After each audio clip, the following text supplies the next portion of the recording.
ಅಸ್ಸಲಾಮು ಅಲೈಕುಮ್ ವರಹಮತುಲ್ಲಾಹಿ ಬರ್ಕಾತಹು. ನಾನು doctor Mir M H ಅಂತ. ನಾನು Medicare clinic soil 1920 Bengaluru Bharat ದೇಶದಲ್ಲಿ ಇಂದ ಮಾತಾಡ್ತಾ ಇದ್ದೀನಿ. ನಾನು ಖುರಾನಿನ ಒಂದು ಆಯ ಅಲ್ ಅಸರ್ 103 ಈ ಚಾಪ್ಟರಿಂದ ಇದು ಒಂದು ಸೂರ ಇದೆ, ಇದ್ರ ಬಗ್ಗೆ ಮಾತಾಡ್ತೀನಿ. ಇದು ಹೆಂಗಿದೆ ಅಂದರೆ, ವಲ್ ಅಸರ್ ಇನ್ನಲ್ ಇನ್ಸಾನ್ ಲಫಿ ಖಸರ್ ಇಲ್ಲಲ್ಲಜೀನ ಆಮನು ಆಮಿಲು ಸ್ವಾಲಿಹಾತಿ ವತವಾಸೋ ಬಿಲ್ ಹಕ್ಕಿ ವತವಾಸೋ ಬಿ ಸಬ್ರ. ಇದರ ಅರ್ಥ ಏನಂದರೆ, ಸಮಯದ ಪ್ರಕಾರ ನಿಜವಾಗ್ಲೂ ಮನುಷ್ಯ ಯಾವಾಗಲೂ ನಷ್ಟದಲ್ಲಿದ್ದಾನೆ. ಯಾರಿಗೆ ಬಿಟ್ಟು ಅಂದರೆ, ಯಾರು ದೇವರ ಮೇಲೆ ನಂಬಿದ್ದಾರೆ ಮತ್ತು ಒಳ್ಳೆಯ ಕಾರ್ಯ ಮತ್ತು ಕೆಲಸಗಳನ್ನು ಮಾಡ್ತಾರೆ ಮತ್ತು ಒಬ್ಬರಿಗೊಬ್ಬರಿಗೆ ನಿಜ ಹೇಳೋಕ್ಕೆ, ಸತ್ಯ ಹೇಳೋಕ್ಕೆ ಹೇಳ್ಕೊಳ್ತಾರೆ, ಒಬ್ಬರಿಗೊಬ್ಬರಿಗೆ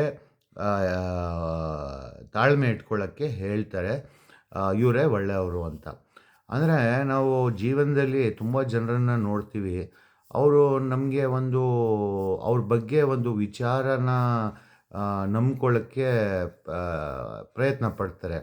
ಬಟ್ ಅವ್ರ ಮನಸ್ಸಲ್ಲಿ ಒಳಗಡೆ ಏನಿದೆ ಅಂದ್ರೆ, ಎಷ್ಟು ಸಮಯ ಕಳೆದ್ರೇನೋ ಗೊತ್ತಾಗಲ್ಲ.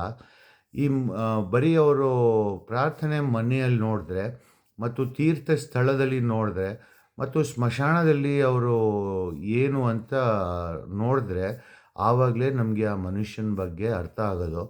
ಇದರಲ್ಲಿ ಹೇಳಿದ್ದಾರೆ, ಮನುಷ್ಯ ಯಾವಾಗಲೂ ನಷ್ಟದಲ್ಲಿರ್ತಾನೆ ಅಂತ. ಅಂದರೆ ತಪ್ಪುಗಳನ್ನು ಮಾಡ್ತಾನೆ.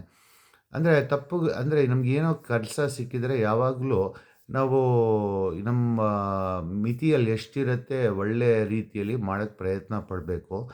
ಬಟ್ ನಾವು ಪ್ರತಿ ಸಲ ತಪ್ಪು ಮಾಡಿ ಕೆಲಸಗಳನ್ನು ನಷ್ಟ ಮಾಡ್ಕೋತೀವಿ. ಯಾಕಂದರೆ ಸರಿಯಾದ ರೀತಿ ಏನು ಅಂತ ನಾವು ಬೇರೆ ಬೇರೆ ಪ್ರಾಂತ ದೇಶಗಳಿಂದ, ಬೇರೆ ಬೇರೆ ಸ್ಟೇಟಿಂದ ಇರ್ತೀವಿ. ಸರಿಯಾದ ರೀತಿ ಅಂತ ನಮಗೆ ಒಬ್ಬರಿಗೊಬ್ಬರಿಗೆ ಅಗ್ರಿ ಮಾಡೋಕ್ಕಾಗಲ್ಲ, ಒಪ್ಕೊಳ್ಳೋಕ್ಕಾಗಲ್ಲ.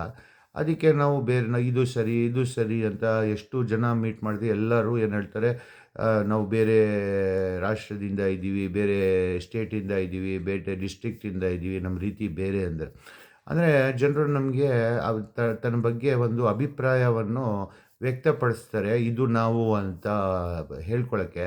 ಬಟ್ ಅವ್ರ ಮನಸ್ಸಲ್ಲಿ ನಿಜವಾಗ್ಲೂ ಏನಿದೆ ಅಂತ ಅರ್ಥ ಮಾಡ್ಕೊಳ್ಳೋಕ್ಕೆ ನೀವು ಪ್ರಾರ್ಥನೆ ಮನೆಯಲ್ಲಿ, ತೀರ್ಥ ಸ್ಥಳದಲ್ಲಿ ಮತ್ತು ಸ್ಮಶಾನದಲ್ಲಿ ಅವರಿಗೆ ನೋಡಿದ್ರೆ ಮಾತ್ರ ಅರ್ಥ ಆಗೋದು, ಅವ್ರು ನಿಜವಾಗ್ಲೂ ಏನು ತನ್ನ ಬಗ್ಗೆ ಹೇಳ್ತಾಯಿದ್ರು, ಅವ್ರ ಮನಸ್ಸಲ್ಲಿ ಅವ್ರು ಏನಿದ್ರು ಅಂತ. ಸೊ ಇದರಿಂದನೇ ಜೀವನದಲ್ಲಿ ನಾವು ಯಾರ್ಯಾರ ಜೊತೆ ಸಮಯ ಕಳಿತೀವಿ ಅವ್ರ ಜೊತೆ ಅಷ್ಟು ಹಾಸ್ಯ, ಕಾಮಿಡಿ, ಇದೆಲ್ಲ ಜೋಕರ್ ಆಗೋದು, ಇದೆಲ್ಲ ನಡೆಯೋದು. ದಯವಿಟ್ಟು ಇದನ್ನು ಲೈಕ್, ಸಬ್ಸ್ಕ್ರೈಬ್, ಶೇರ್ ಮಾಡಿ. ಧನ್ಯವಾದಗಳು.